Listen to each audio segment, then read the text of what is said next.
Success is the progressive realization of a worthy ideal. I'm going to show you how great I am.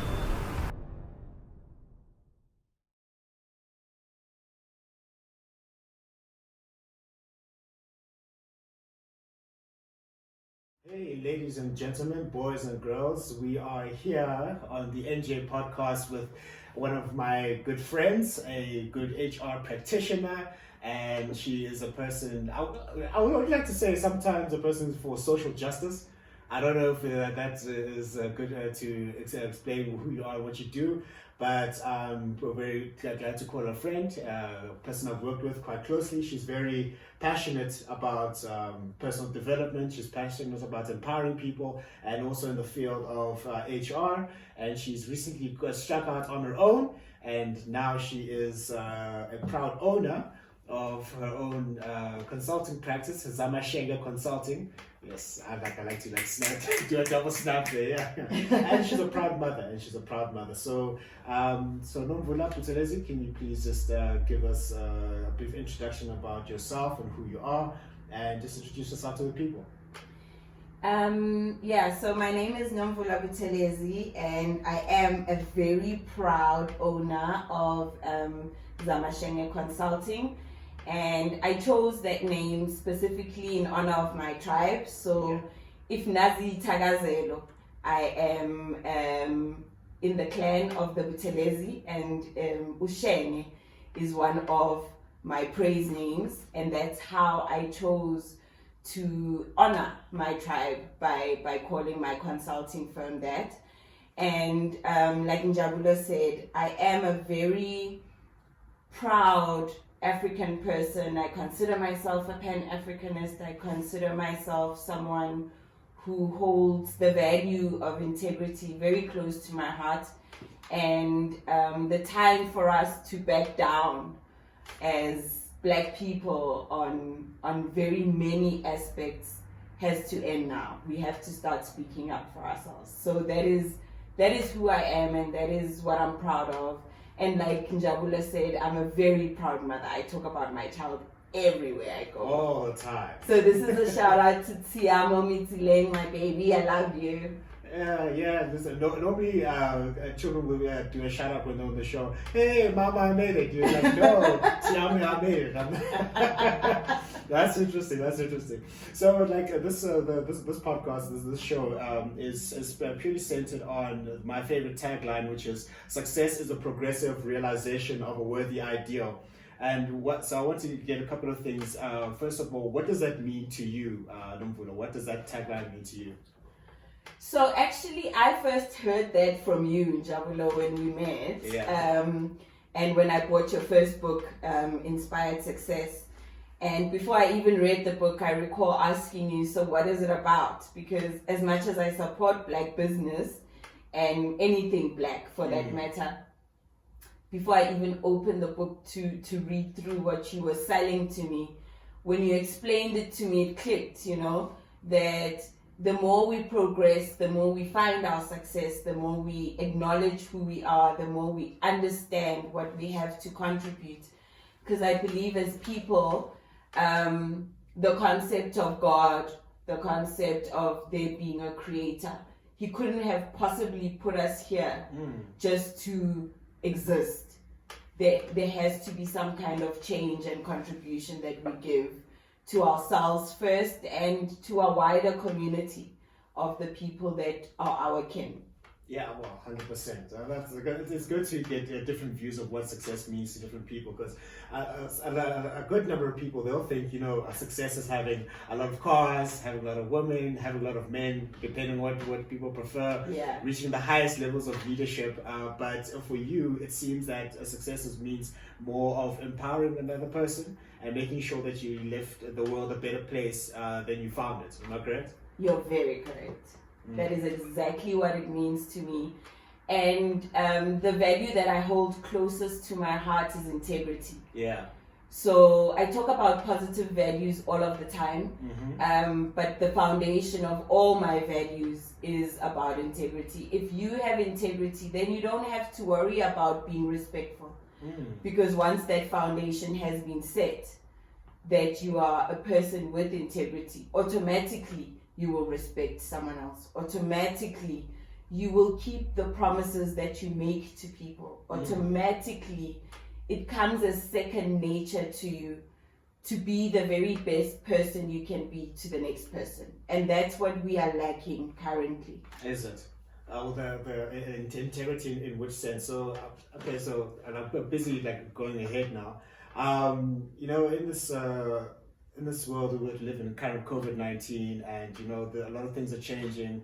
Companies are changing the way they work.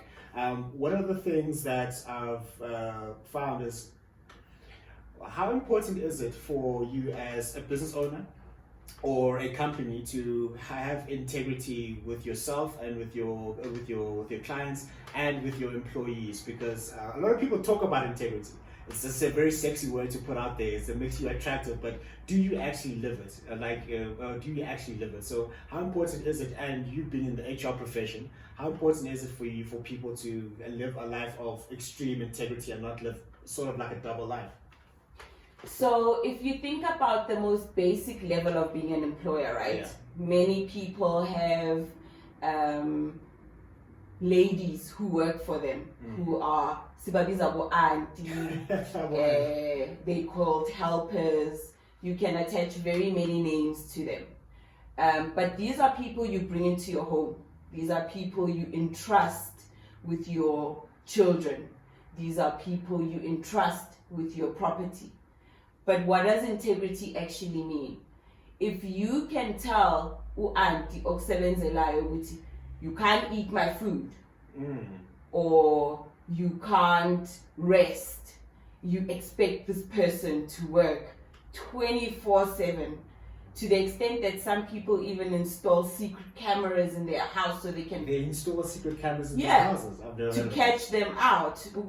And then you call her, auntie, why would you pay TV? Why must this person has come in, or they live in your home. They wake up 6 o'clock, they bath your children, they feed your children. Some of them take your children to their schools when school was still open. And when she takes 2 minutes to make herself a sandwich, you have a problem with, why would I told you you can only eat a sandwich with peanut butter. But this person looks after your whole family. Is keeping your household together. And exactly. You are not there. You are out there going to make a living. But you don't have the decency to treat them like a human being. Why do you do that? And some people even go to the extent to which these women work around the clock for them. They don't take leave. They go away for a week in December. They are there 24/7 at your beck and call, but you can hardly treat them with basic humanity and dignity. When you start to strip dignity away from people, that is when it becomes a problem. That is when your integrity as a person is diminished. And this is just a base level. So imagine what corporates do to people.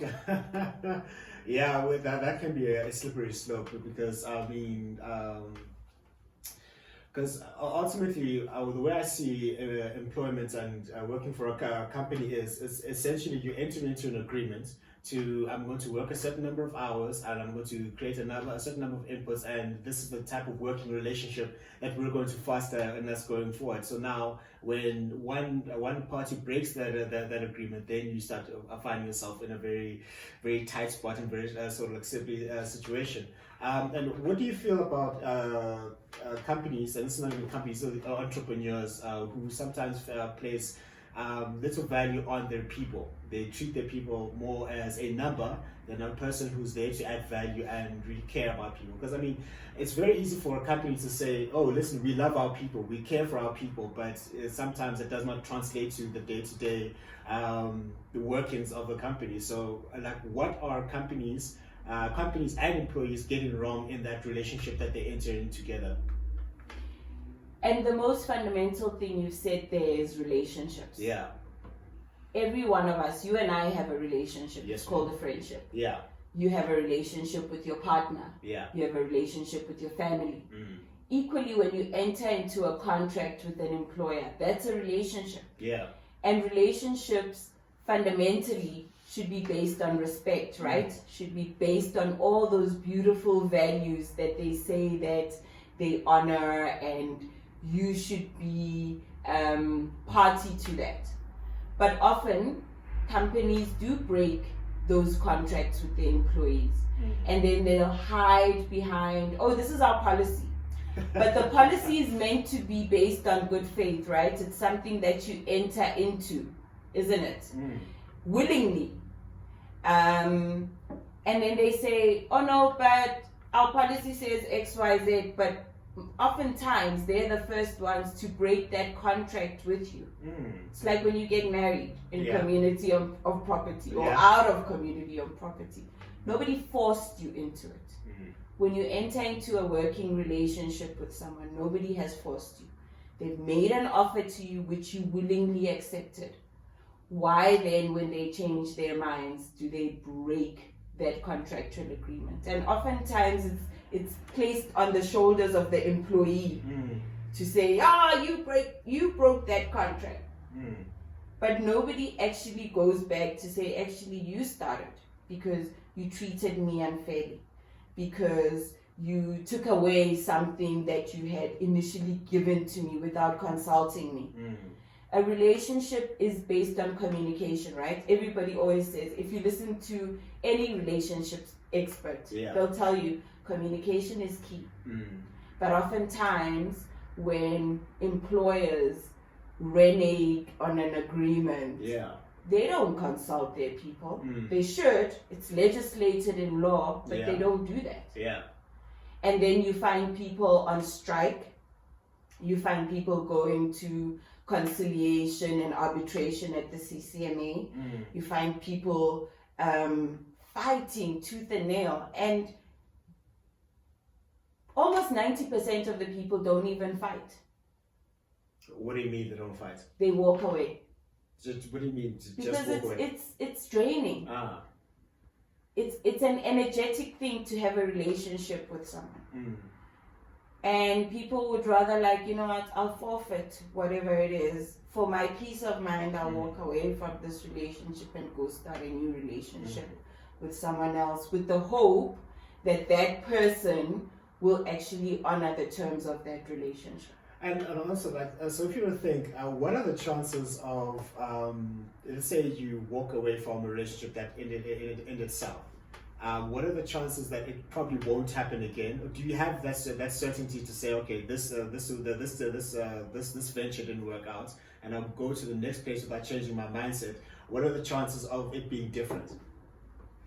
It's called Stockholm Syndrome. You've heard that. Yes, I'm sure you've heard that. Stockholm Syndrome. Yeah, I have. So you start to build a relationship of affection with your abuser. That's what Stockholm Syndrome is. And every person who abuses you, you start thinking, this is normal. This is how things work. But it isn't. And the basis of my profession as an HR practitioner is that I have to honor my relationship with the employer, but equally, I have to honor my relationship with the employee. I have to be in the middle of the road and look at both sides. It cannot be that an HR practitioner, which is what I do, which is a profession, by the way, that chose me. When I left high school, I didn't choose the thug life. The thug life chose me. Exactly. Yeah, all day, every day. When I left high school, in standard 9, I remember we had to do submissions to universities. Yeah. I only registered with one university. I won't name it. Okay. And I only wanted to do dancing.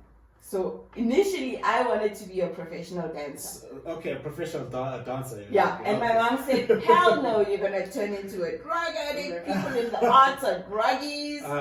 You're not going to make any money. I'm going to have to support you.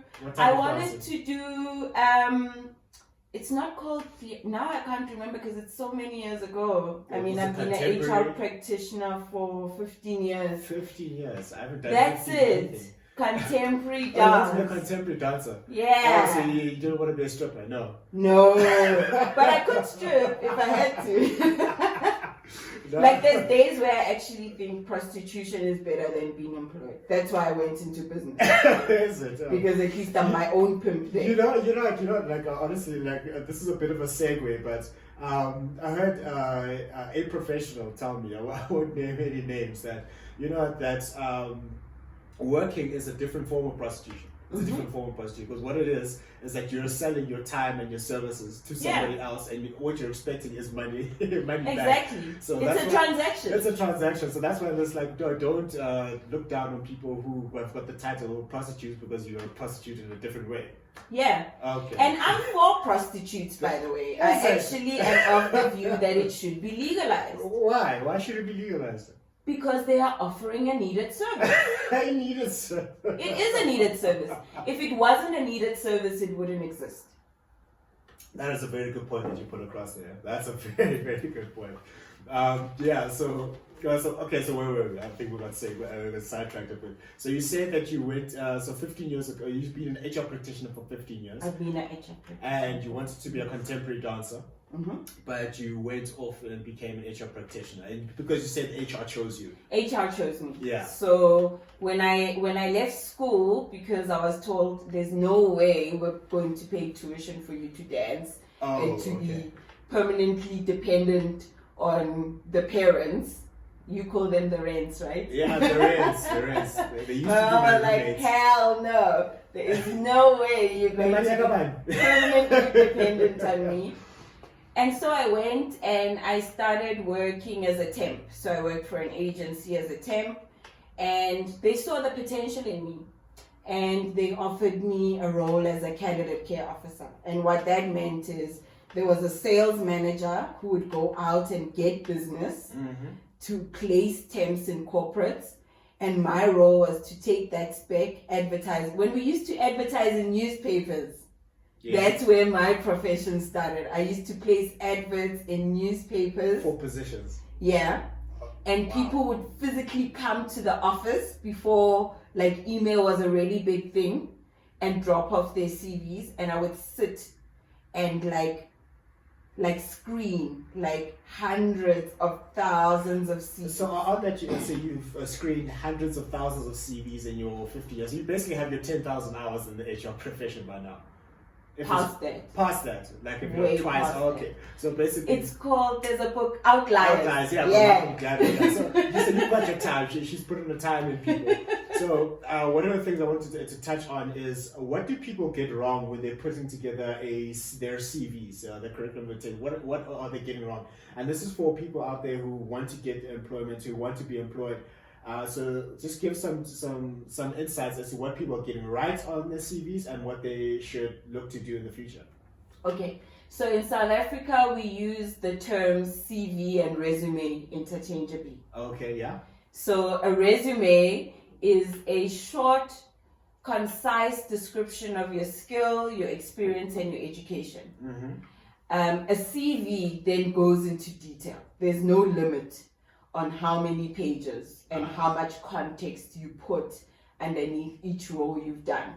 But a resume just gives you a snapshot. This is my education, this is my skill, and this is my experience. And what people tend to do is they'll tell you what their religion is. We don't care. It's a secular country. You can be in any religion you want. It doesn't give you points when you're looking for a job. A specific job. They tell you what they do in their spare time, what's commonly known as hobbies. Nobody cares about that stuff. What the employer is looking for is, what value are you bringing to my company? What are you going to contribute? And how is me giving you this opportunity going to help me as your employer make a profit and help you expand on your development, on your experience? I mean, one of the things that I write about in your business is saying that, listen, you're the product, you're the service, and your whoever it is that you are selling. You are the business. Yeah, basically, Yeah. you are the business. So one of the most important elements in a business, I believe, in what I found is the customer. Because without the customer, you don't have business, you don't have revenue, you don't have a product that you can take to market. Yeah. And what about have you found people who focus too much on themselves and not what they're going to offer to you as the employer? Yeah. I've interviewed people who have told me, so what's in it for me? So they literally ask, what's in it for me? Yeah. They are the ones who have put themselves forward to do this job, which is a fair ask. Okay, I'm going to come and do this job for you. It is fair.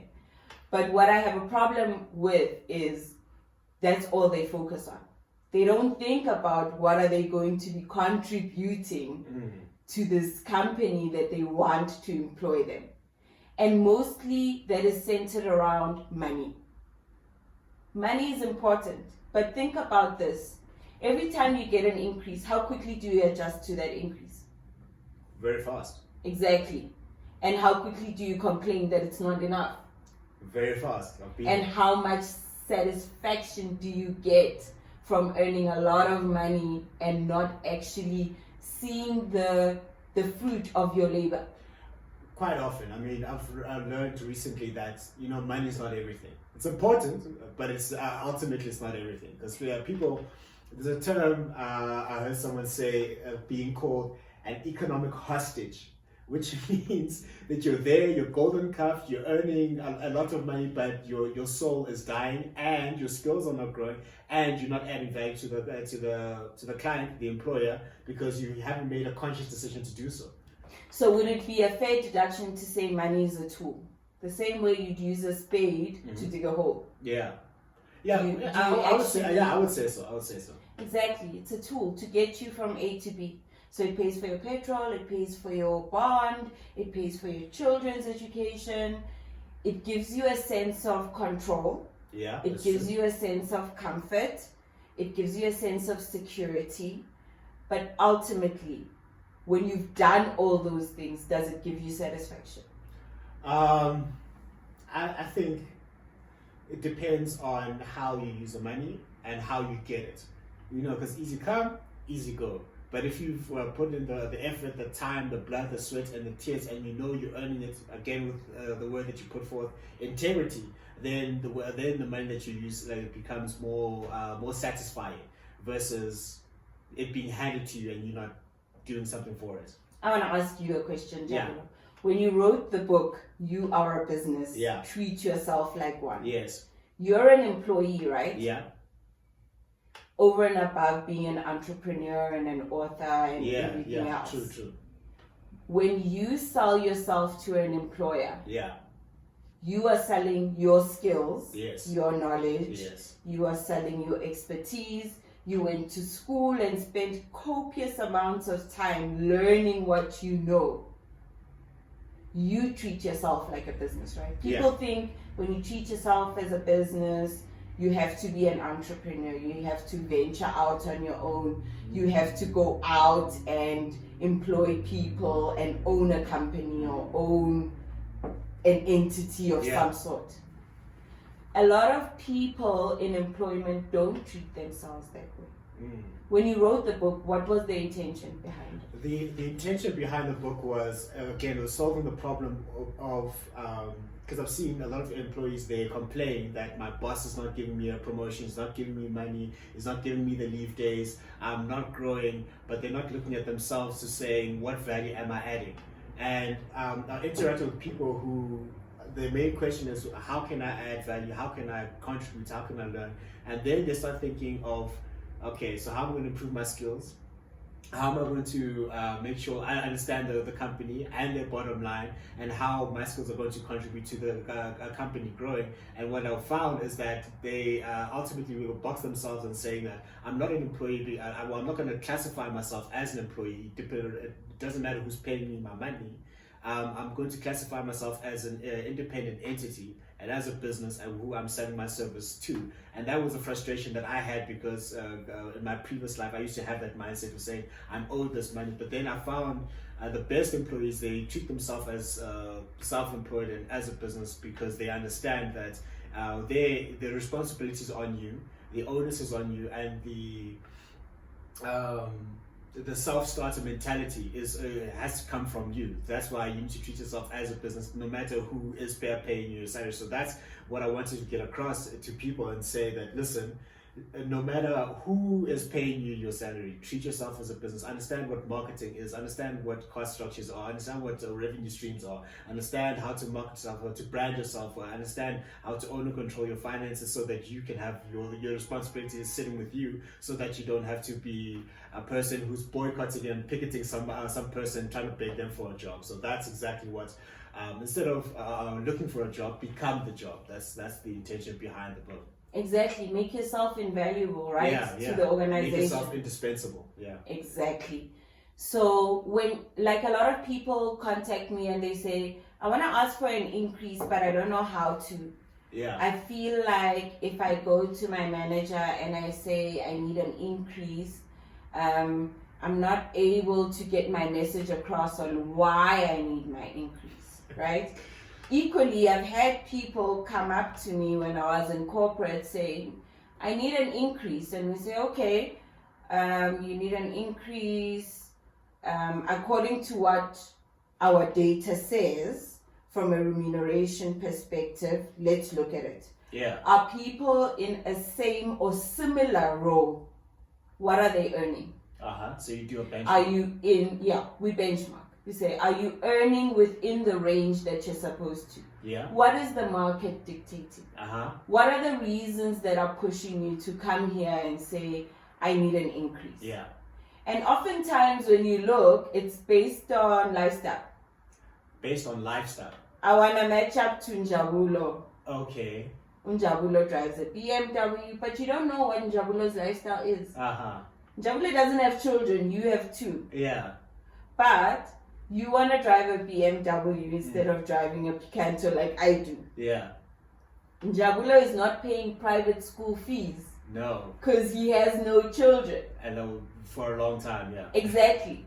And when you start to produce the evidence as an HR practitioner to say, this is what the market is dictating. You are within the correct percentile for your experience and skill and knowledge. Yeah. So we're not underpaying you. And when we are, and that's probably my biggest drive around moving away from working for other people, is when you are, then I push for let's get Njabulo where he should be, in line with his peers who are doing the same or similar job. Yeah. In line with what the market is dictating. In line with the value that Njabulo is bringing. And often I say to people, you need to have a relationship, going back to relationships, with your line manager. Because who's going to fight that fight for you? Your line manager, right? You're employed, right? You work directly one-on-one. You're reporting to this person. 100%. If you are not showing your value to the person who is meant to be advocating for you. So how are they going to fight your fight? Exactly. If you just sit back and you think, because Njabulo is my manager, Njabulo sees me coming in every day on time and producing, making my stats or whatever, however you get performance managed. And performance management is another topic. Yeah, that's altogether. Right. We'll touch on it briefly because people get that wrong, but carry on. Yeah.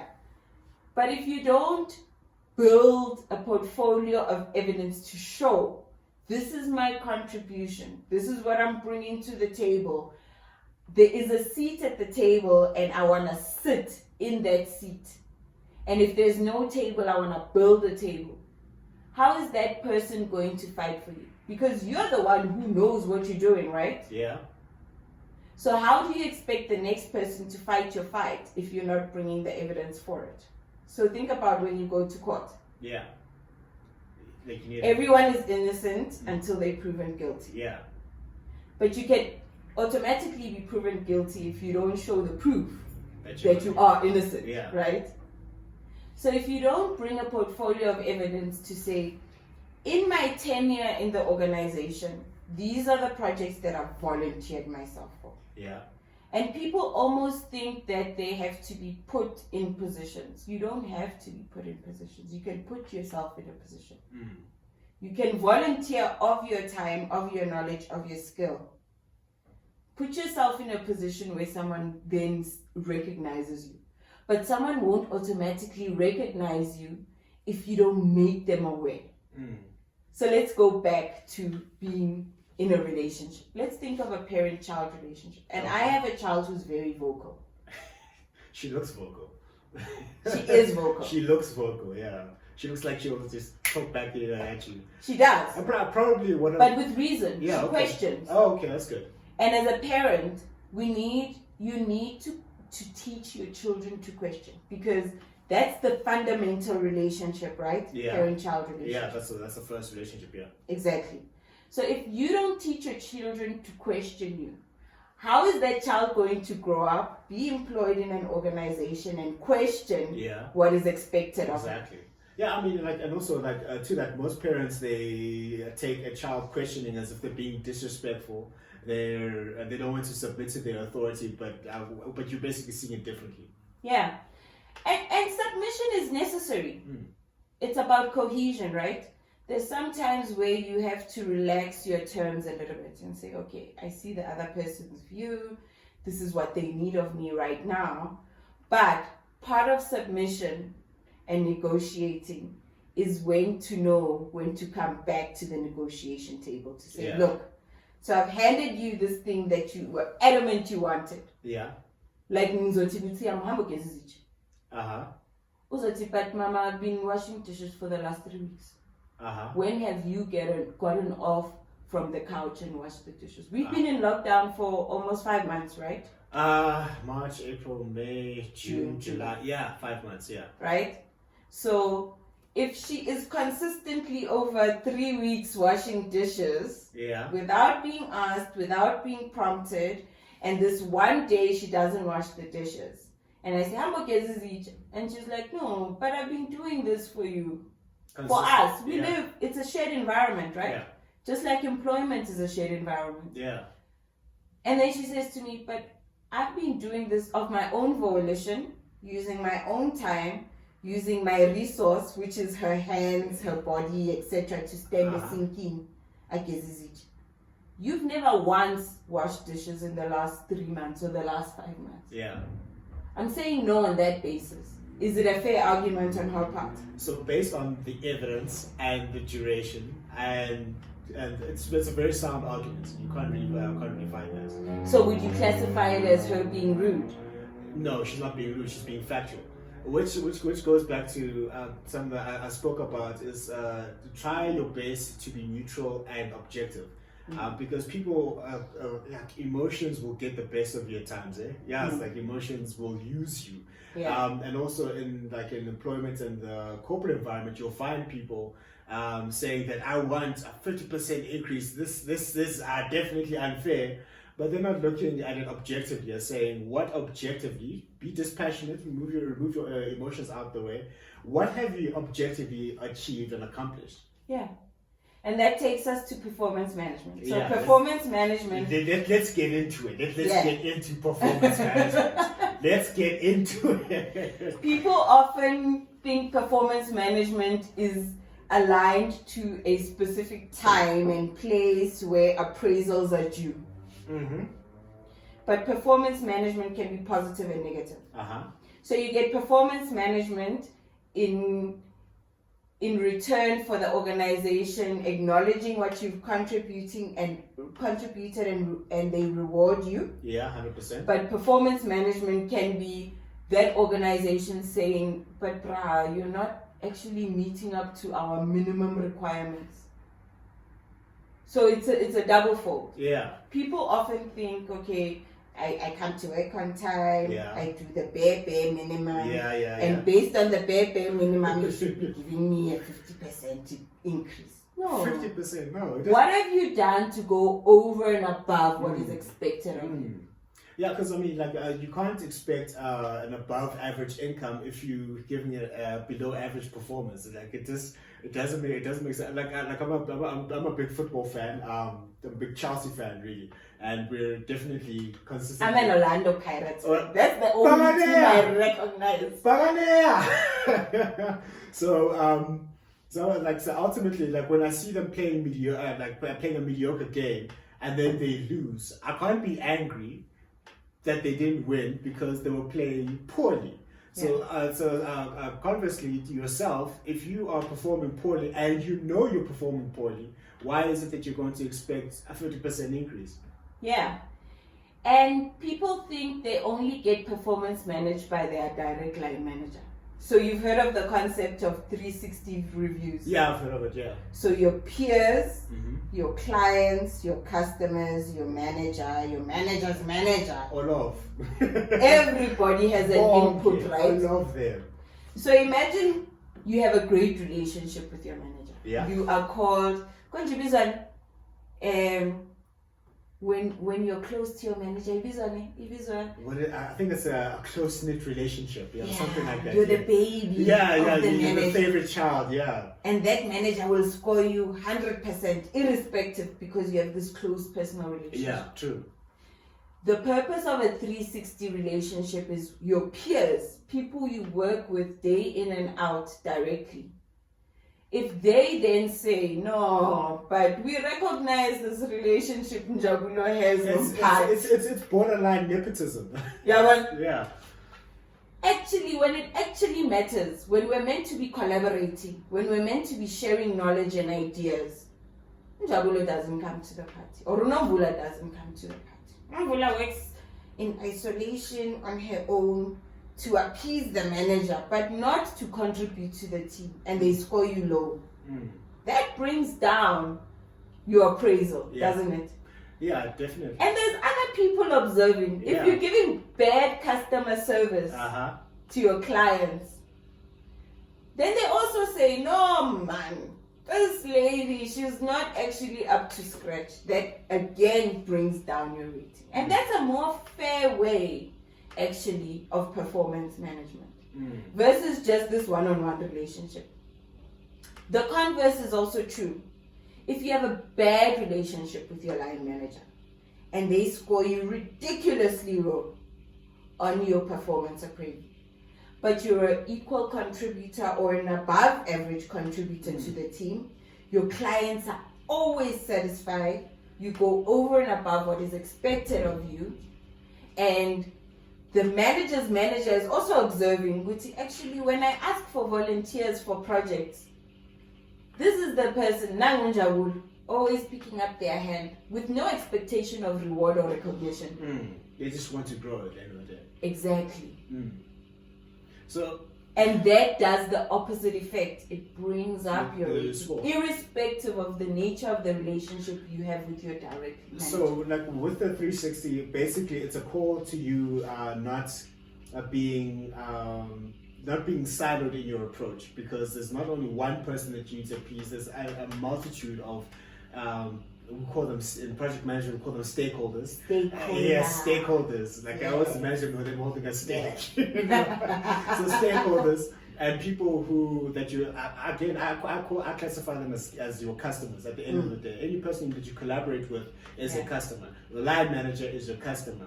The person you provide the service to is your customer. So ultimately, your team members are your customer. Yeah, exactly. Because you need to contribute. Definitely. If people that you are managing, they're your customer as well. Exactly. So sometimes there's the sickness. I've seen managers where they're like, well, I'm above you, so you need to serve me all the time. I think it has to be backwards. I think if you're in a position of leadership and power, you're the base. You're the base of the relationship. So you need to serve everybody. So it's your team members are your customers. Your actual customers are your customers. You're the CEOs. Like everybody is your customer, and you are on performance appraisal 24/7. Wow. Because you have a shared objective. Yeah, 100%. Well, you should. Yeah, technically you should. You should have. Not everyone has a shared objective, but you should have a shared objective, yeah. You've heard of the saying, it's called an African proverb. If you want to go fast, you go alone. Yeah. If you want to go far, you go together. Yeah, I've heard of that, yes. Yeah. And I think as African people, we've become so individualistic. We've become so tied to the pursuit of I want to shine alone. Yeah. And that is not our natural inclination. Mm. If you look back to history, we've always worked as a collective. Yeah. But progressively over the years, we've moved away from that. Mm. We've moved away from that. We always want to be seen as me. Unapologetic, It's all about me, it's all about my ego, it's all about what I can achieve by myself. I want to be the only one driving a BMW. I want all of. Umngani wakho makathenga i-stock suit uyathakatha ngenhliziyo like how did that person get i-stock suit when I don't have it? But think about it. Here's a concept, dog fed. Yes. That's a practice that we do in our community. That's an economy, actually. Yeah, an economy that corporates are now fighting tooth and nail to get into, right? How did that system help us survive? How did our parents manage on the very little that they were getting to build households, to educate children, to educate great-grandchildren, never mind grandchildren, like we're skipping generations now. Because they understood the value and the power of being in a collective. If you now want to stand alone, so if you hear your colleague saying, you know what, brah, check this. This is my pay slip. We're doing the exact same job when we call money. And then you see this and you're like, look, this person is earning nothing and they work more than me. Companies institute what I'll call POPI now, protection of personal information. Yeah. But it's called confidentiality in other words, and it's called keeping to your contractual obligations. Do you know why they do that? Because they want to ensure that they treat one person better than the next, and you can't discuss it because it's a dismissible offense. And I'm not advocating for you guys to walk around showing each other your pay slips. But if you have a trusting relationship with someone and they say, but dude, we're doing the same amount of job, I'm probably doing more than you are, which they'll never say. And when you come to realize this and that person is fighting and they say, please be my witness, I want to go and challenge this thing. And you're like, you're right. Because that's what it amounts to. When you're on your own, that's where individualism steps in. That's where the problem steps in. Because you're not willing to sacrifice your comfort. Yes. For somebody else. For somebody else. Yeah, and it's a very tough thing to do. I honestly believe it's a tough thing to do for you to forego your own comfort so that you can make sure that another person is it becomes better at the end of the day. It's a tough thing. Do you remember when I said I'm a Pan-Africanist? Yeah, you're a Pan-Africanist, yeah. Think about every example of a Pan-Africanist, right? Thomas Sankara, what happened to him? Betrayed by his best friend in the revolution. That wasn't his best friend at the end of the day. Exactly. Right? Yeah. Think of Lumumba. Killed. Think of the guy in Mozambique, I'm forgetting his name. Was it Machel? Yes. Samora Machel, Graça Machel's husband. Yeah. And every time there is someone who stands up for the collective growth of a race, they get exterminated. Why is that? Because the institution of individualism says, I don't care about the next person, which is not what we are about as African people. Oh, well, we shouldn't. But we've gotten so used to that to say, like, dude, and that needs to stop. Your problem is not my problem. That goes into something else I wanted to ask.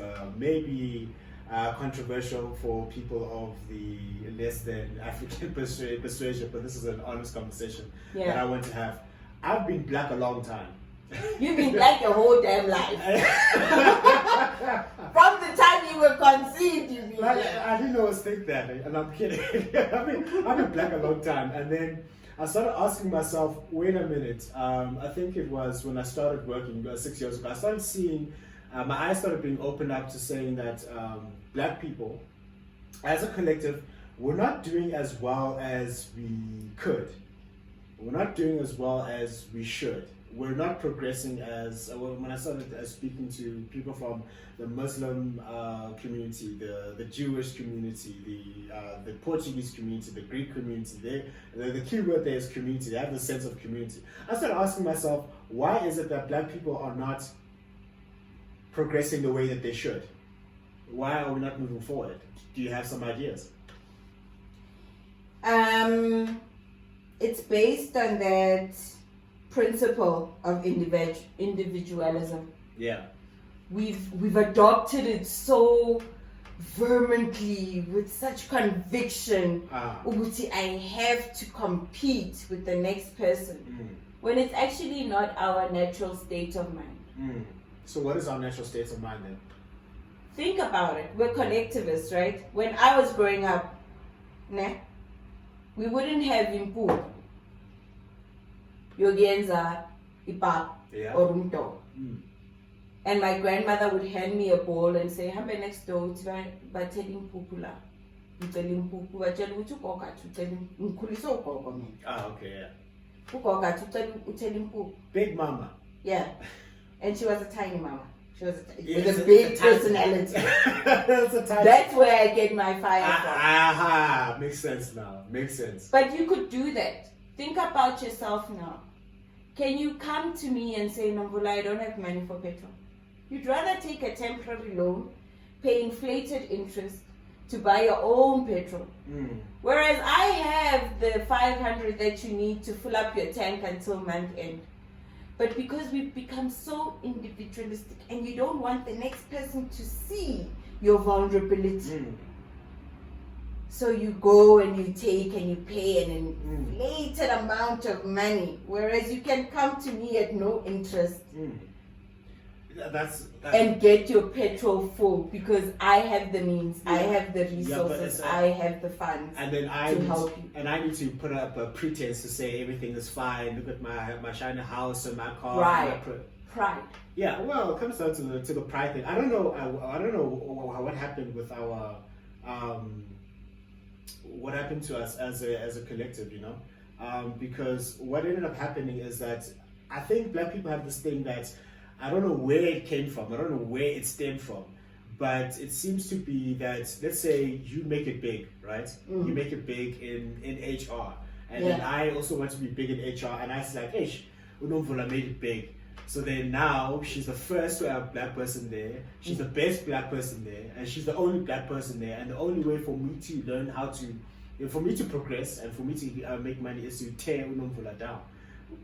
But I have a problem with that. Yeah, but I have a problem with the first black person, only black person, the black person amongst white people. It's like you've achieved something. You've achieved nothing. Oh, we've achieved nothing. So that title, the first, the best, and the only means nothing to you. It does. It means nothing if you can't take the people who are part of who you are, who make up who you are, with you.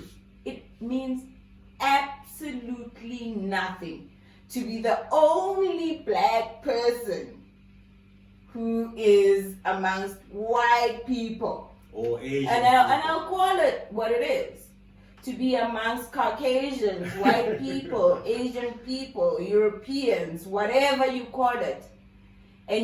and you take that and you wear it as a badge or a symbol of achievement, means absolutely nothing if you can't bring the people who form part of who you are along with you. So that sort of reforms what other people call as being successful as a quote unquote black person, and it happens far more often than I like.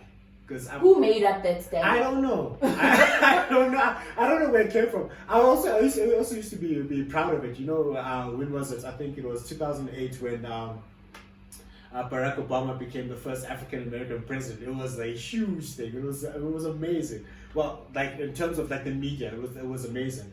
And then also in the high school that I went to there, I think I was the first black person to get a white blazer. I thought it was an absolutely amazing achievement. An honors blazer. Yes, an honors blazer. I want to tell you something about that honors blazer. Tell me something about the honors blazer. That was like one of the best things that ever happened to me in my life. So when I was in matric, my best friend and I, Umbali Mteta, actually staged a resistance at the private school that we went to. We actually said no to the person who bought their way into being honored, having a white blazer. There's a difference between earning it and buying it, though. There is a major difference. Yes. If your parents have the means, the resources, and the money, I think that's to contribute excessively to the school for you to be awarded an honors blazer. Where you have worked hard in comparison. You've worked hard for that stuff. And you have consistently shown that you're deserving, and you don't get it. That's a problem. That's a different story. Yeah. I mean, like those people who buy. That is a problem. The people who buy the way. That's pretty much the way some of the world works nowadays. I had a teacher hold a meeting with my whole matric class in tears, saying, "But this person is deserving." And my best friend and I said, "No, they're not. Because they bought it.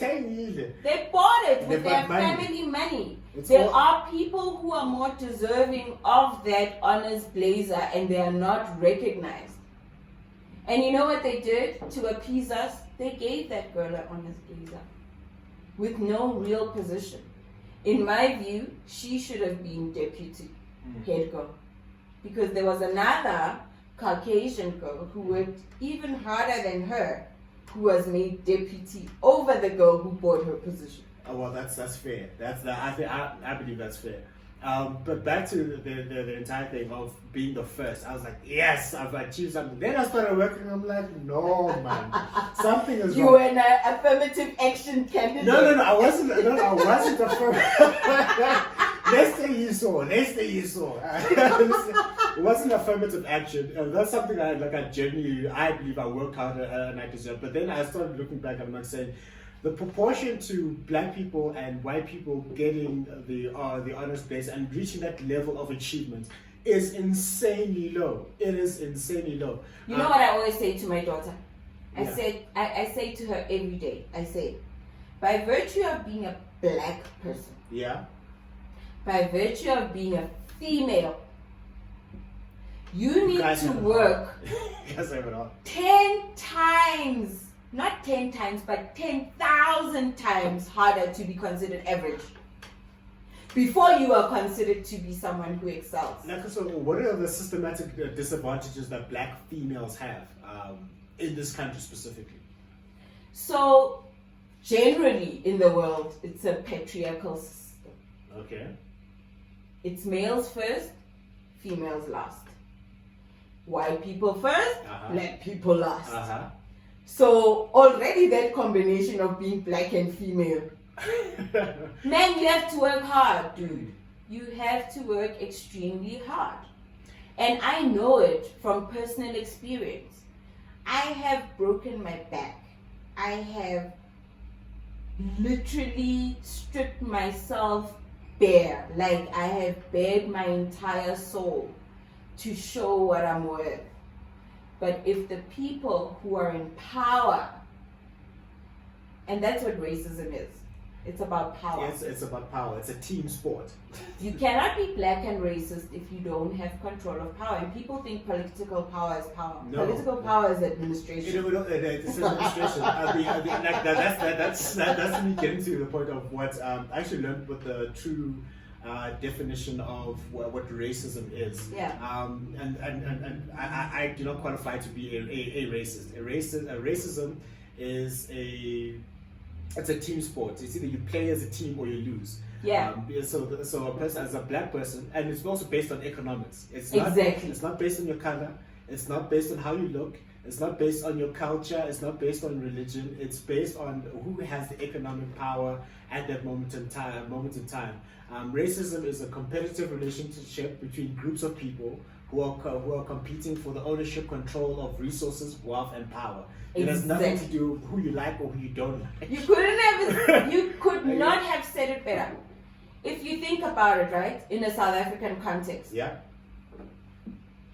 As black people, before we get to racism, ngizokubiza umZulu, ngibiza umShangane, ngibiza umVenda, ngibiza uMpedi, ngibiza uMtswana, ngibize whatever your clan is. Already there's division there. We have a problem, number one. Yes. We don't see ourselves as a collective. White people, collectively, doesn't matter whether they understand each other linguistically or not, by virtue of being white, they'll automatically side with each other. Yeah, 100%. We fundamentally have a problem ukuthi siyacwasana njengabantu ukuthi wena umZulu, I'll be your buddy because uNkosi nguButhelezi, we belong to the same clan of Zulus. The minute we get uMpedi, we sideline that person. And that is our problem. That is where we start as black people to have a problem. So if you put it on a macro level in employment, when Nomvula Buthelezi says, oh, but this is wrong. Somebody else who's also in a senior position, like yourself, will say, oh, but I earn more than you, I know better than you, I'm an executive more than you are, you actually 2 steps below me, so I'm gonna actually just side with the people in power because I want them to see me, and then we go with the twang. Well, at the time, you know. I've actually had fights when I worked in corporate where I've been told, but this person is not able to articulate themselves properly because they don't speak like this. What is an accent doesn't mean that you're smart. No, it doesn't. If you are able to technically explain yourself in a simplistic form, that is a mark of intelligence. Exactly.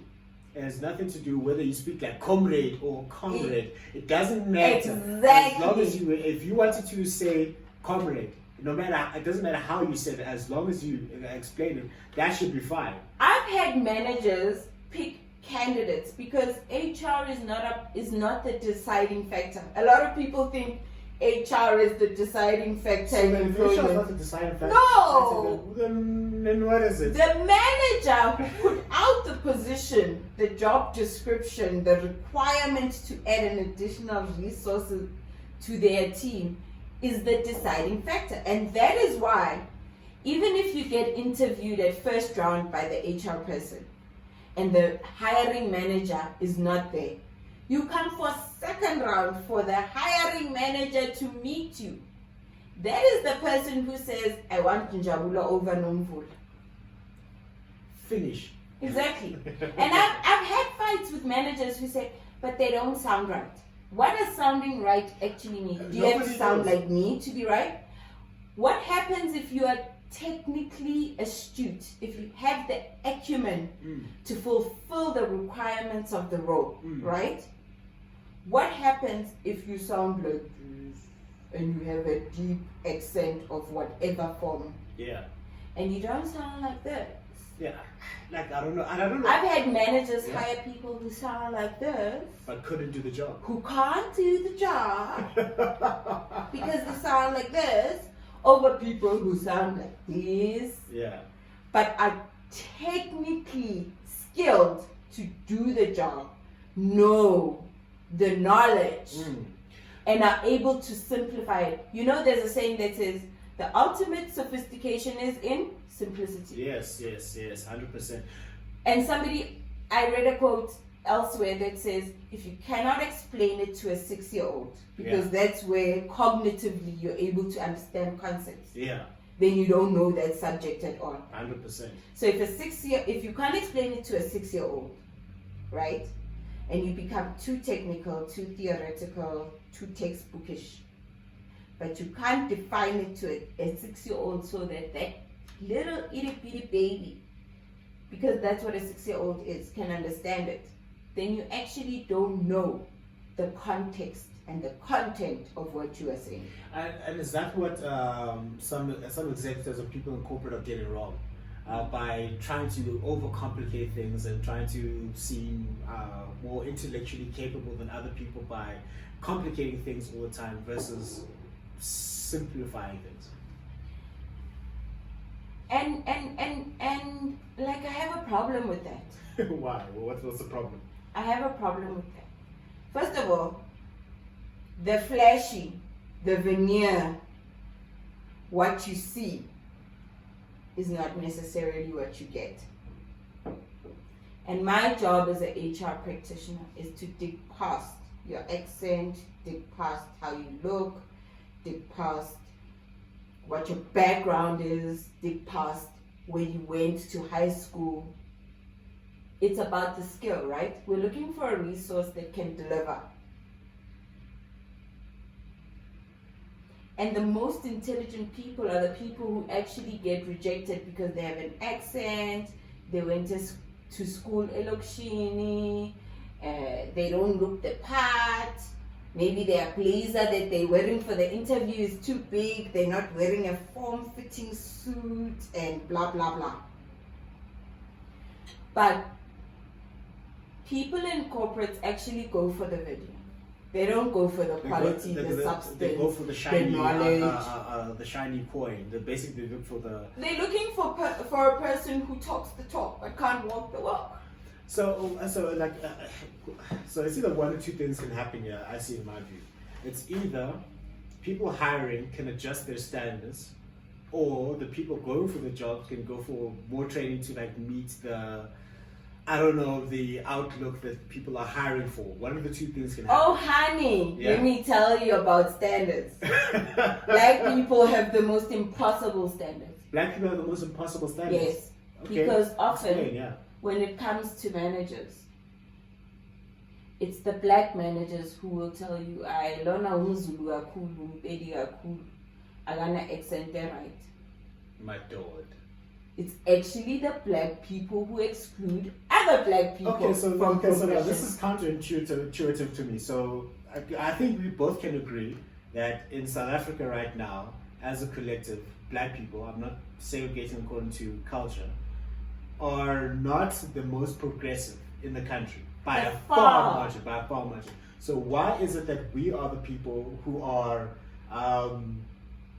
ostracizing other people, our own people? Why do we have such impossible standards and kicking down the ladder for other people when we have not, quote unquote, made it or even have a seat at the table? Why is it?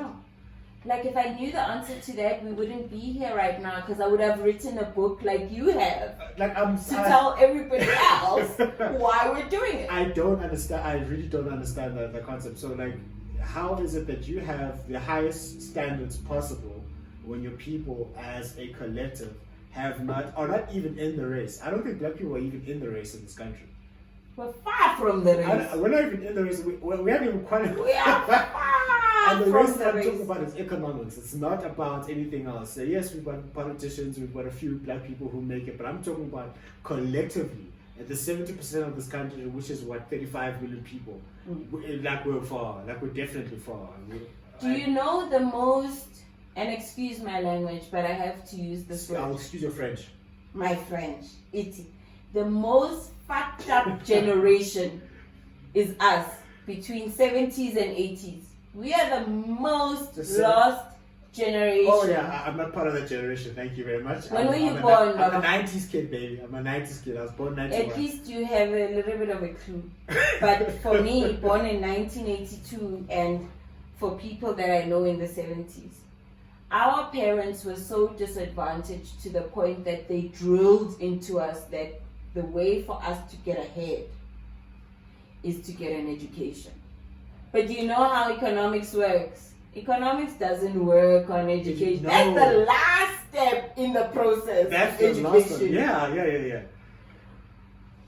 One of the fundamental areas of economics is first having resources 100%. to buy out every other step that follows. There's a guy, he's an American guy, I can't think of his name right now. What is it, Rockefeller? Nah, he's a black guy. Black guy. Dr. Claude Anderson. That's my guy. That's the guy. Dr. Claude Anderson, I'm gonna have you on this show. I'm a big fan. Yeah, that's the guy. Yeah.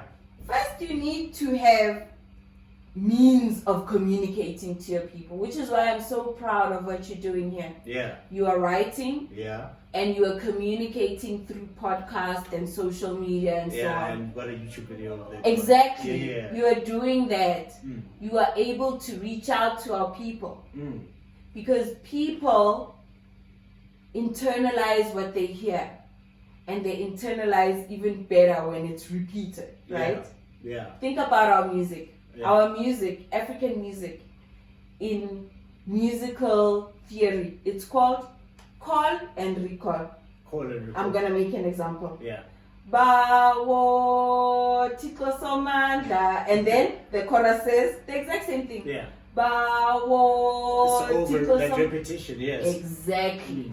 We need to be having more of these conversations And- over and over and, and over over again. again to ingrain it And then- into our consciousness. And then also, like the thing is that you can't undo 400-500 years of programming With one conversation? No, you can't. Oh, wow. You can't. It's You not can't. possible. You can't, because I think you know, like the saying that that if you hear a lie repeated often enough, then You it becomes believe the it. truth. Yeah.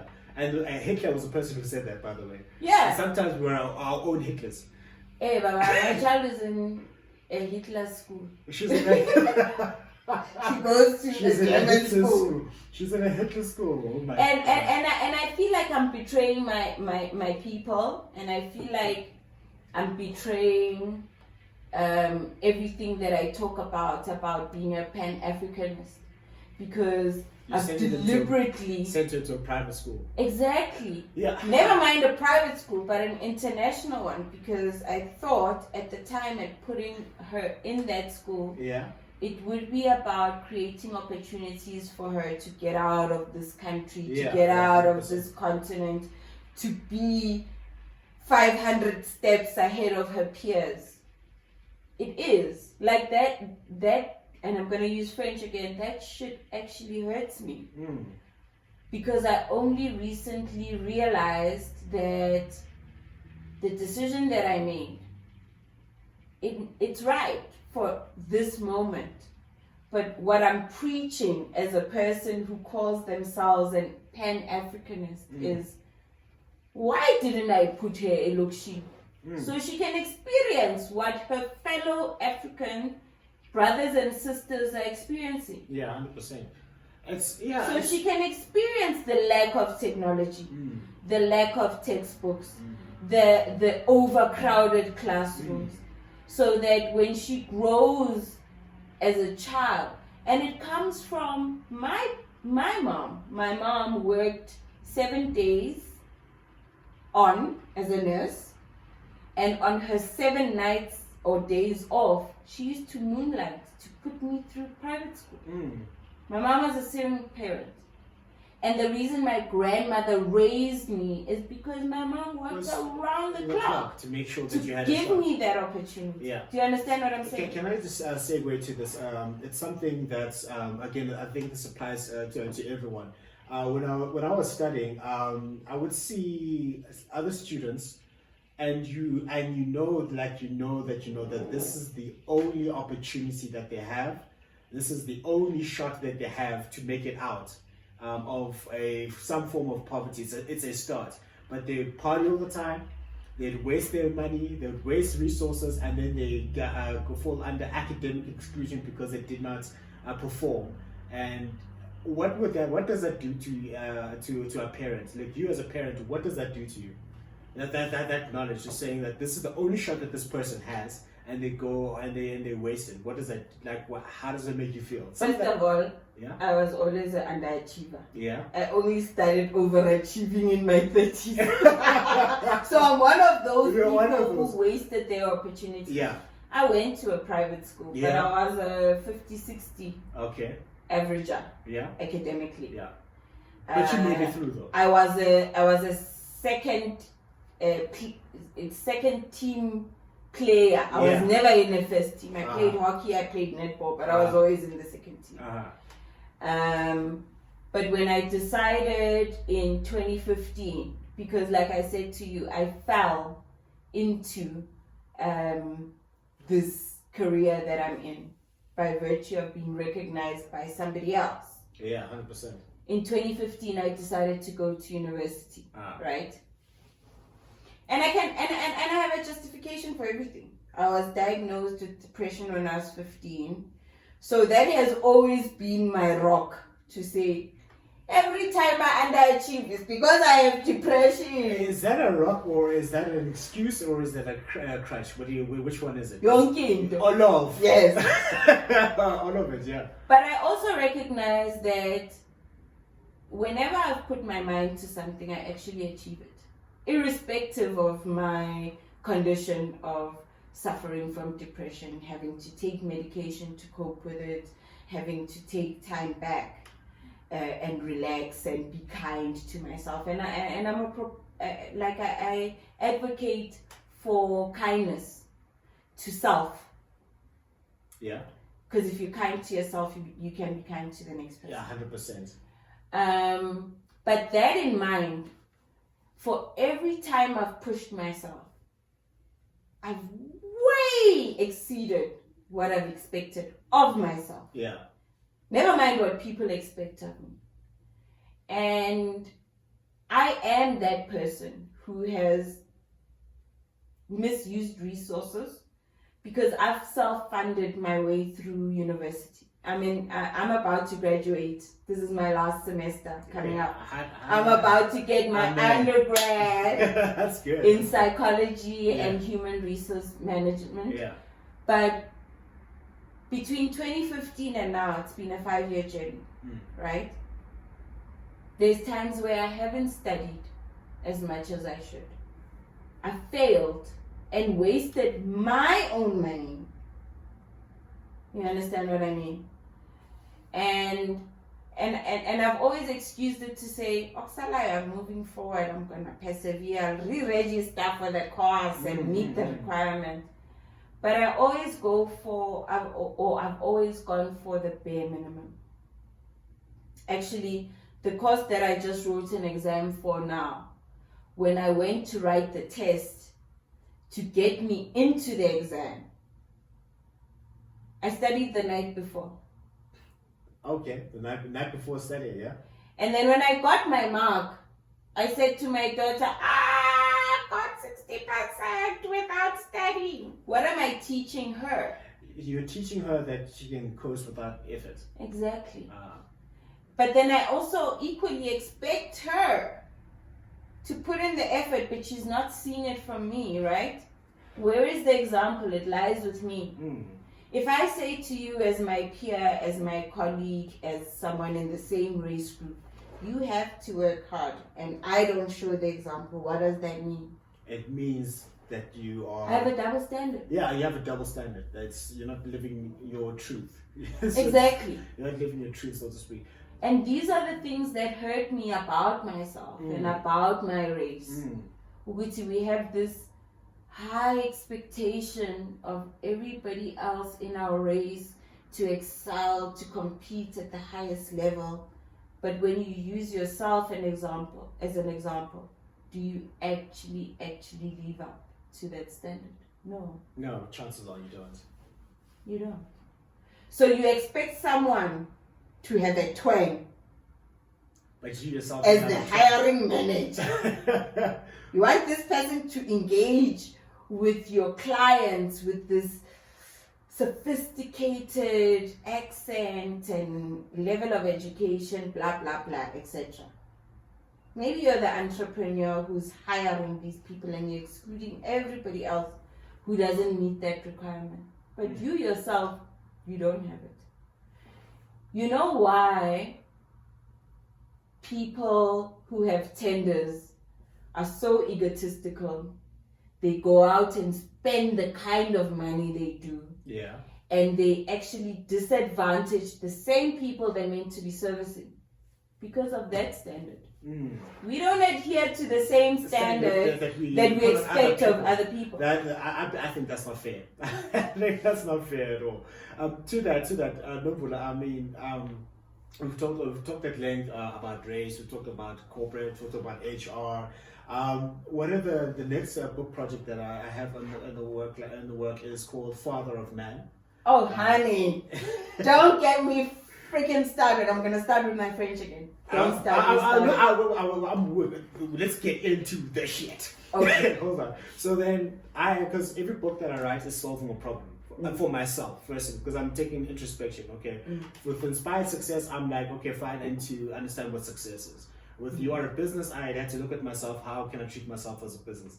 Now that I'm getting to this point of, my late 20s, entering my 30s, I still realize that I don't know anything about life, really.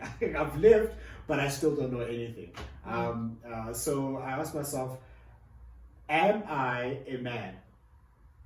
And what does it mean to be a man? What does it mean to be a husband? What does it mean to be a father? What does it mean to be a dad? What does it mean to be a male? And then we were on the back of what's been happening over the past 18 months with gender-based violence. Yeah, it's been happening for since the beginning of time, but recently I feel it's starting to come to more of a head with gender-based violence, with and part of the story, with people with so many cases, thousands of untold stories. Don't get me started on the race on that, because actually the Caucasian race kill people for financial gain. They will buy insurance and kill their spouse, but nobody reports on that. That's a topic for another. That's a topic for another. I'm trying to get into. I try to understand, because I think I'm in a journey trying to understand what a real man is, what a real husband is, what a real father is. Yeah. And then again, my eyes opened up when I started working. I'm seeing a lot of things that just don't make any sense. Yeah. For example, you talked about how hard Black females have it. Yeah. I'm looking at how difficult it can be just for females. And the focus is on, men are trash. Am I next? You can do better. My question is that's focusing on the problem. We know the problem is there. We definitely know there is a problem. I'm trying to figure out on what the solution is, and I honestly believe the solution to many of the problem is raising better quality men. Because I believe if you raise better quality men, then we start treating people fairly. We start having higher standards. We won't be killing our sisters in the streets. So I want to understand from your side, how do we build better, not perfect men. Perfect men do not exist. They never have existed. They probably will never exist. But I'm trying to understand from a female perspective, what is it? Not what you don't want. Okay, we know. What do females want from males? When I say males, I'm not saying you're a man. Just because you're a male doesn't mean you're a man. I'm saying, what do you want from males in this world? Or how is it that we can become better? Because we know what we know what the problems are. What is the solution from your perspective? So for me, it starts with this thing of telling boy children that they cannot cry, that they cannot show emotion, that they cannot be human, that they have to permanently be strong. It doesn't work. Don't be flimsy. Another thing, don't be a girl. Which is also a derogatory It's very term. derogatory. Like, hey, don't be gay. What does that mean? Exactly. Yeah. What does that shit mean? Yeah. But I think it starts from there. And if you take it back as a race, generally, Black people, we've had it so hard for so long that it's what has been put in our minds, whether you're male or female. Ekaya Tina, I've buried 3 people in my family, personally, that I've actually financially buried, emotionally and psychologically buried people in my family. And I grew up in a family la kuthiwa awukhali phambi kwabantu. Keep your emotions to yourself. Hamba ukhalele kamereni. Yeah. Don't let people see you struggle. My grandmother used to say, whether udle uphuthu elinemajarini, because butter is expensive. Yeah. Let's get that clear. Butter. Yeah. Butter. Yeah. Yeah. Uphuthu elinemajarini and black tea. When you go and play with your friends who had steak and blah blah blah, oksana you suit just like them. What happens in your digestion is a different story. Yeah. Marusuti, you are alive, you've been sustained, you have another day to take a second breath. That has to stop. Uguti, you can't express emotion. I grew up in a family that suppresses emotion. You can't cry in front of people. Like I'm saying, I've buried 3 people. My nephew, Usiabonga, my grandmother, and my sister. Yeah. We were never allowed to cry because we suffer from this thing which we need to get rid of that stuff. Well, first of all, the first way for you to get over something is to express how you feel. Exactly, but we don't allow our boy children to express their emotions. Yeah, exactly. Like if growing up when I was younger and I started crying, I'll be told, like, what are you doing? Yeah. Wintombazan. But this Wintombazan. Nine. Because emotions are exclusively, supposedly, in our race for girls. Men are meant to be strong. They're meant to be strong-willed. They're meant to be. But is it not a show? Is it people not a display of strength if you're able to cry? Vulnerability is actually the strongest show of strength. Yeah. If you're able to be vulnerable around your own family, imagine if you're vulnerable with your wife or your girlfriend or your partner. If you're feeling hurt by what your partner has done to you and you can express that in words, what is the likelihood that you won't kill that person because Mkwatele? You won't. And also, does that not where most of the murders happen and most of the abuse happens is because I don't think as a guy that you can beat your partner, beat another girl without. Think about someone you love. Yeah. Who's the person you love more than it? Let's say my mother. Exactly. You love that woman dearly. She birthed you, she raised you, she scolded you, she taught you values. She did everything in her power to get you where you are now. Why would you want to hurt her? I wouldn't. It makes no sense to me. And again, that makes no sense because like a paradox that I'm seeing with some men out there, like especially again in a corporate context, I'd see men in positions of power. They would actively, whether the woman under them is competent or not, they would demean them and treat them like they know nothing, their opinion doesn't matter, that they're overly emotional, and then they go home to their daughters and say, I want the best for you. That makes no sense to me. There's a dichotomy there. It makes dichotomy! Two minds! Two minds! Like, it makes no sense to me. You can't, like, they're out of integrity with yourself. You can't go to work and say, demean woman, go home to your daughters and say, I want you to be the best that you possibly can. And never let anyone take away respect from you. But you're not. That's what fathers say to their children. But you're not giving respect to someone else. But while the children are asleep, or they assume their children are asleep, they're beating up their wives. So, and what are they? And the children can hear. And then what are they going to think? How does that make any sense? It makes zero sense. But for me, fundamentally, it starts from that culture of saying, you shouldn't be a coward. You shouldn't show your vulnerability. You can't show your emotions. You always have to permanently be strong. I mean, I can equate myself to someone who is raised like many men were raised in this country, and probably in the entire race of black people. You cannot show emotion. You cannot show your vulnerability to other people because what are other people gonna think about you? It doesn't matter what they think. But that's where the Well, I problem think- starts. Yeah. Because we put it in the minds of our children that you can't be weak.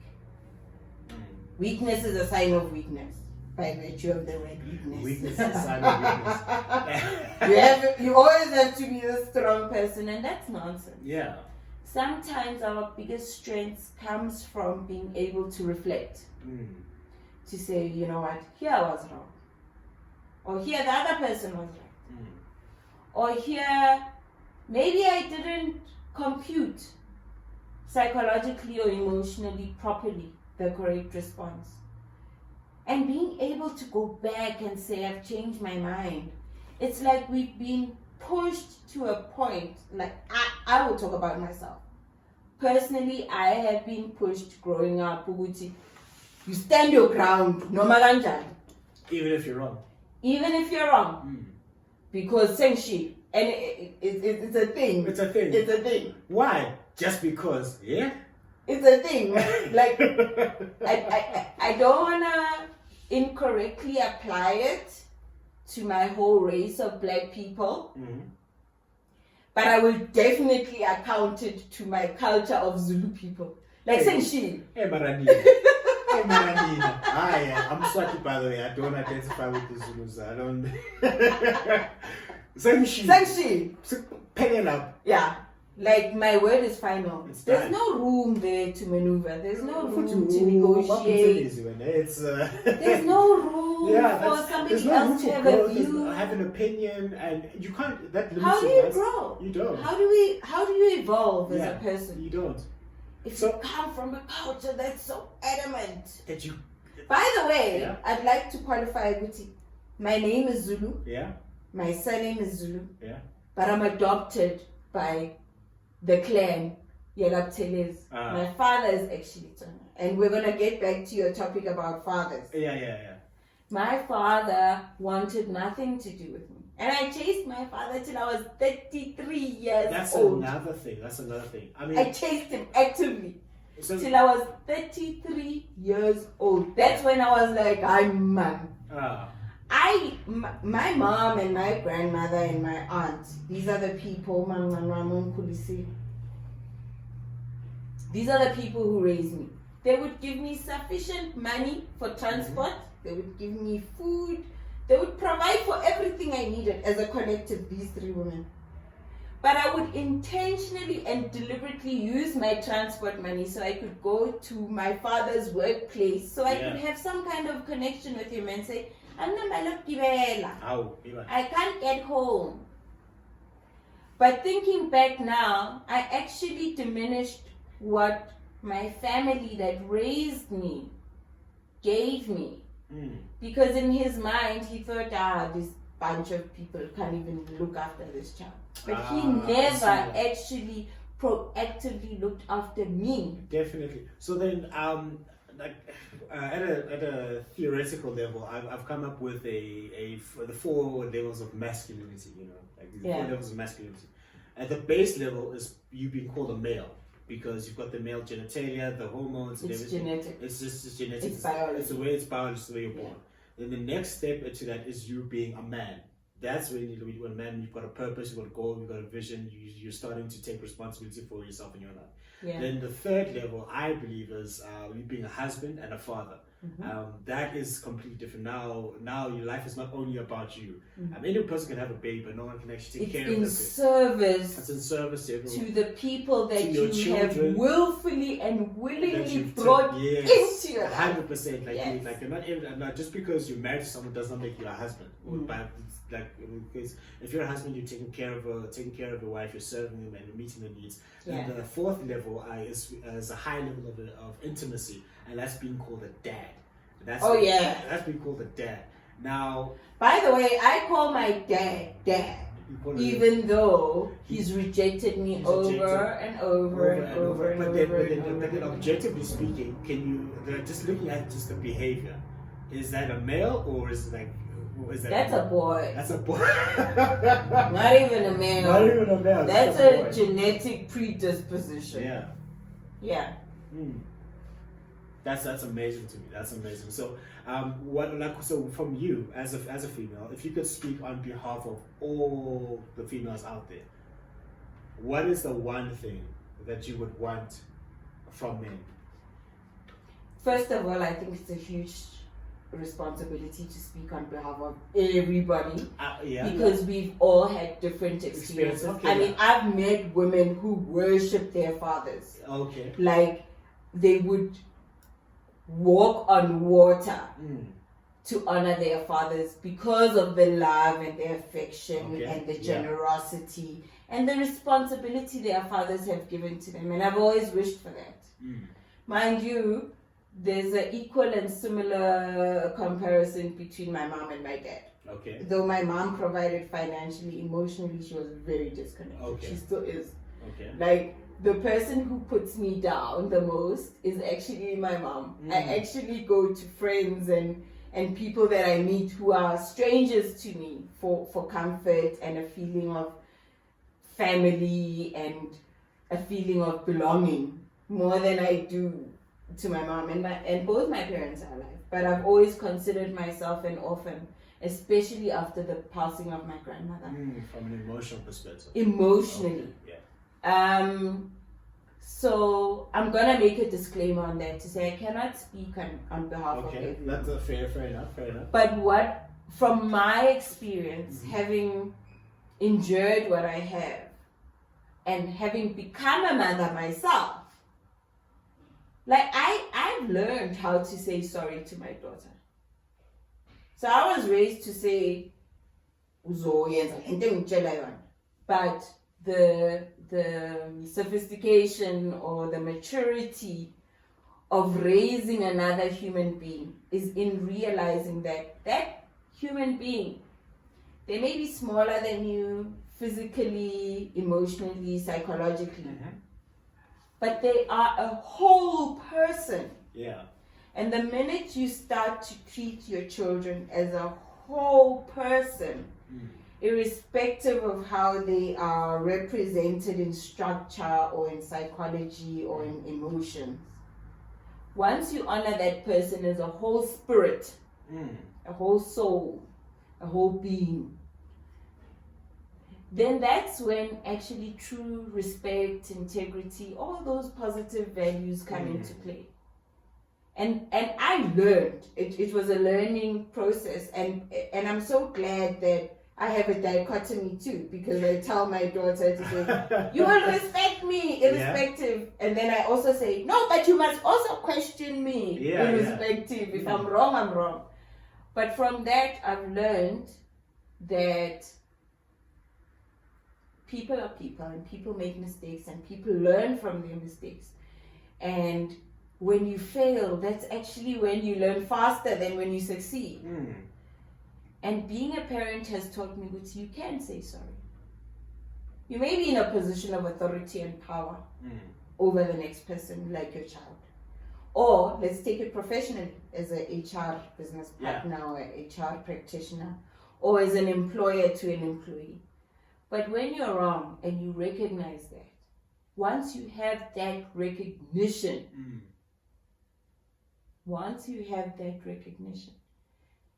then that's where integrity comes in, because you can go back and say, sorry, actually my view was incorrect, or my position that I held is incorrect.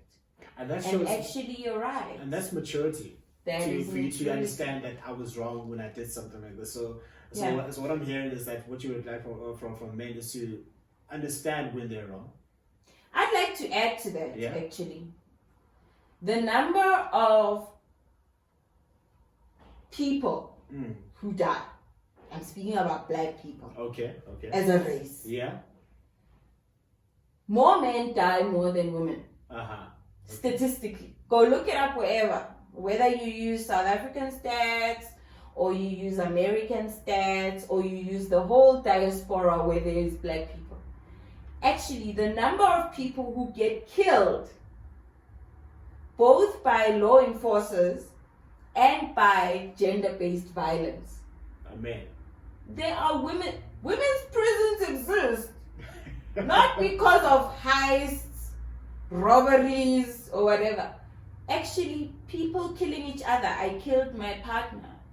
And I am that person. I mean, I come from a history. I was married before. Yeah. I was married before and I'm divorced. Ah. And when my relation broke apart, I expressed gender-based violence on my ex-husband. Oh, okay. You know what I mean? Yeah. So it's not so clear. It's not just a one-way thing. It's not one way, guys. There are women who are in prison expressly for having killed. If you think of that guy, he's a rapper. He used to be in that. There's a group that was popular when I was growing up. They're in my age group. What is it? He got stabbed and killed by his girlfriend because they have a disagreement. I did the exact same thing, except I didn't hit a fatal vein or a heart or anything. When I had that fallout, I'll call it a fallout, which is very mild. But when I had that encounter with my ex-husband, I harmed him physically. He's got scars on his body that remind him every day what I did to him. I am a perpetrator myself of gender-based violence. Yeah. So this thing that it's only men who do it to women is wrong. It's only black people who do it to other black people It's wrong as well. You know? And we need to steer clear away from that because, like I'm saying to you, having this podcast, you writing these books, you having a voice in our community is important. Because the media is controlled by people outside of our race. Yeah. So they will tell us things that will make us believe that it's only men, it's only black men who do it to black women. But actually, if you go and you do your research, it's actually far more than that. It's white people do it with. We do it based on intention most of the time, or on emotion, rather emotionally driven intention, which you hate me, yeah. But they do it for financial gain, which far supersedes. Umjolele, therefore, mzokuhlaba or mzokudubula I'll take out insurance. Or uyamlahla. They actually do it for financial gain. Wow, I didn't know that. Dude, do you not watch these things on DSTV? He's murder. Oh my God! I still clear them because I don't want to get any ideas. I don't want to get any ideas. Oh my God, no. Okay, so just us getting towards the end. I'm going to go into what we call a speed round. Yeah. So I'll say a word or a concept or an idea, okay. And I want you to give me the first thoughts that come to your mind. Okay. All right, let's try this. All right, cool. Beyonce Knowles. Champion. Jay-Z. Pioneer. Dr. Claude Anderson. My hero. Males. Need to be given more credit. Corporate South Africa. Bitches. And I know I need your guys, bitches. But yeah, you guys don't treat us well as employees. Oh, wow. Okay, entrepreneurship. The future. Okay. If every black person can move away from trying to put through a CV to become an employee and actually put themselves forward as a business, like you wrote, you are a business, then we're moving forward. All right, cool. Females. Powerhouses. The truth. Will set you free. But it'll make you angry in the beginning. Yeah, in the beginning, yeah. But it will set you free. 100%. Economic empowerment. Vital. All right. Racism. Shit. That shit must die. And my French is very included. You're very fluent in French today. Yes. Children. Children are the future. Because I always say that I am going to live for generations through my child and my children's children and their children and so on forever. And what I instill in my child now, she's going to instill in her children, and those children will take it forward. I physically will not be alive, and that's why for Black people, ancestry is important.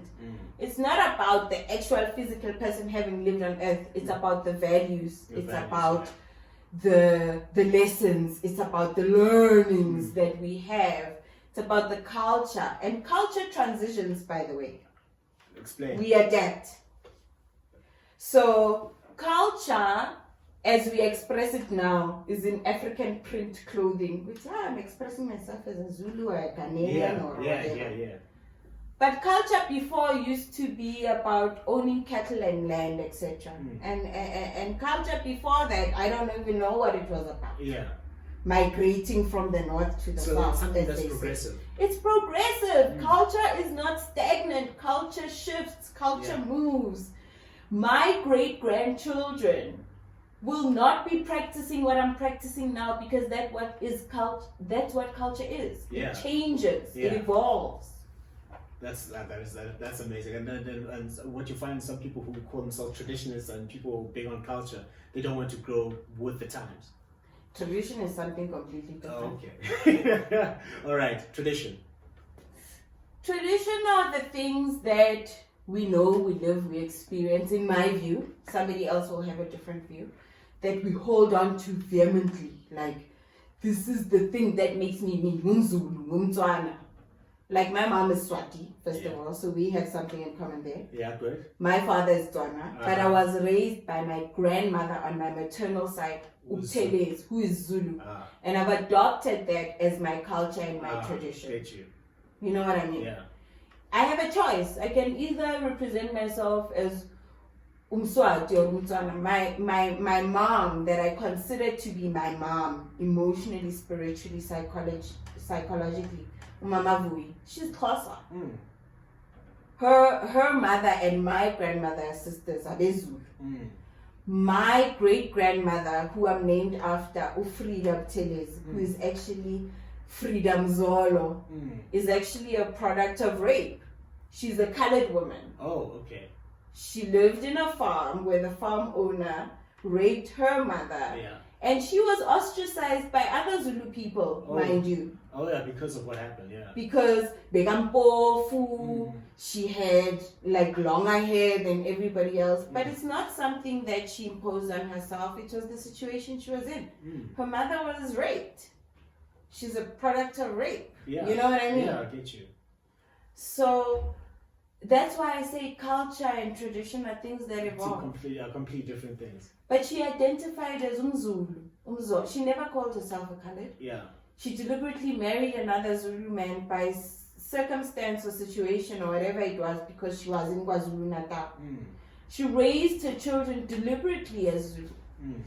My grandmother, who is her child, chose to give me her surname and her name. My grandmother is twice divorced, by the way. Twice? Yes. So that she had to go through twice? Yes, she did it twice. And that's why I remember first when I miscarried, because I've had a couple of miscarriages, she was like, what's important is that you can have children. We know that your organs work. Oh, okay. That's the thing about divorcing yourself from emotions. Yeah. She never dealt with the emotional impact of having a miscarriage. All she told me is, at least and then eventually she said, so right. At least you have one. Other women don't have. Yeah, exactly, yeah. But the way the circumstances and the situations were so hard, we were always forced to look on what we have rather than what we've lost. Yeah. Well, that's a good lesson that you were given. All right, cool. Yeah. What is your last words on this extensive interview that we've had? I think we need to do more of this with a lot more people, with a lot more entrepreneurs. We need to stick it in the minds of our community that we are an economy. Like literally, if you think about, if every one of us stopped going to buy, let me put it this way first. We think that we've moved forward because white people have come and brought our services closer to us. bafake ama-mall Yeah. elokishini. Now we've progressed. We haven't progressed because that money Is leaving the community. leaves It's not- our it's not staying community. within- yeah, it's not It staying with us. leaves our community. Yeah. We will actually start progressing when I invoice you for my expertise and skills and knowledge, and you invoice me for your services as Yeah. well. And we invoice each other and we start circulating our own money in our own community. That is what economy is. But we're not in control of our economy. What we need to start doing is circulating that money amongst ourselves. But actually we go and we beg for work. Yeah. Then they pay us. Uh-huh. Then we take that money and we give it back to them. Yeah. Because Njabulo, as a project manager and I'm running an extremely intensive project, right? That's what you do. Or Yeah. Njabulo as an author. Yeah. You write books, right? Yeah. I want to write a book, but I'm not an author. So Yeah. I want to tell you my story. You're going to go and write the story for me. Yeah. And you tell me what your time and effort and services are worth. And I'm like, charge cheap. And they probably But won't. you forget to go to Njabulo worked damn hard to become who he is. We do forget that. And we forget to go to Njabulo has a much smaller base, so he cannot contain the costs of what he's providing to me as an individual versus 5,000 or 100,000 people. You know what I mean? Yeah, no. Because that's how you contain costs. The more people you have, the more you can reduce Your what costs, you're yeah, charging. Yeah, the more economies of scale that you get. And then we say, XYZ Yeah. because cheap corner. Yeah. Cheap corner because nonke niyakhona. Exactly. Anika umalo, anika mkhize, anika buthelezi, anika nkosi. Yeah. So that's why we become supposedly more expensive. We're not. If we started actually using and procuring from each other, our costs will come down because our base is bigger. But we keep going to these people who perceive to be cheaper because they have a bigger base. Yeah. But we'll never become a bigger base. Until we start building our communities, Exactly. start patronizing each other. Yeah, Exactly. You remember when I got here, I said to you, this is an awesome setup. I need this setup. Yeah, 100%. Can you imagine the impact we'll have if I have this setup Yeah, and the next person as a setup. and we start speaking amongst ourselves and sharing the same knowledge, the same information, and we keep reiterating the message? Yeah. Do you not think we'll get closer to each other? Yeah, we will get closer to each other, but I think we need a shift in consciousness as a people. All right, cool. So I want to leave it at that. It's been an interesting 1 hour 45-minute conversation. Oh my God! I can talk forever. I'm in HR. Yeah, you are an HR, and you're a female, and this is not me not being GBV. You're being I'm GBV. not being GBV. You are being GBV. You're like, by virtue of your gender, you talk too much. I'm not going to apologize for that. So that has been Nomvula Buthelezi, a good friend of mine and also an HR practitioner and an entrepreneur. And she has shared many great insights. And that is me, Njabulo James on the NJ podcast. Remember that success is the progressive realization of a worthy ideal. That means that you're doing what you've always wanted to do, not because someone else is teaching you to do so. So go out there. Or forcing you to do so. So go out there and change. Because you need a paycheck. No, don't be an economic hostage. So go out there and change the world because you're the only person that can.